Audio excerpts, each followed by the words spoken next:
I was born a little to the east of here, about 7,000 miles east, in a town called Coventry, England. Now, Coventry was the site of the first really destructive urban air raid of World War II. And even though my earliest coherent memories stem from about 12 or 13 years after World War II, the town was still in ruins. It was still a ruined landscape, and I would play on ruined streets in and out of burned-out shells of buildings.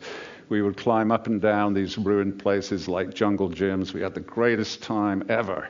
It was just really good.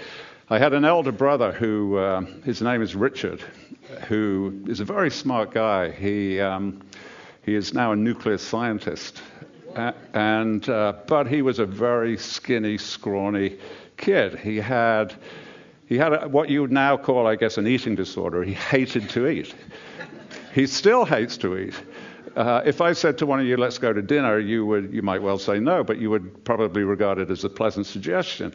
If I said to my brother Richard, let's go to dinner, that would be the same thing as saying, let's stick needles in our eyes.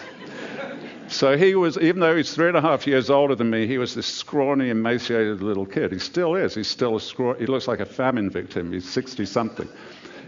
But when he was a kid, I remember the summer of 1958, I was about 3.5, and he was 6.5.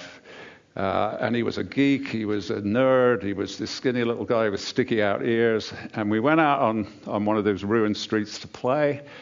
And really it was on that street that Jack Reacher was born, because he had a tricycle. My parents had bought him a tricycle, probably third hand from some kind of flea market. And he was riding his tricycle down the street, and I was following along behind on foot. And around the corner came this other kid, this other 6.5-year-old called Nicky, who did not have an eating disorder. He was like a normal-sized 6.5-year-old. And he was the neighborhood tough. And Richard was riding his tricycle. Nicky came around the corner and shoved Richard off the tricycle and took possession of this tricycle. And Richard said, Nicky, give that back to me or I'll smash you. And I stood back and thought, great, I'm going to see a fight.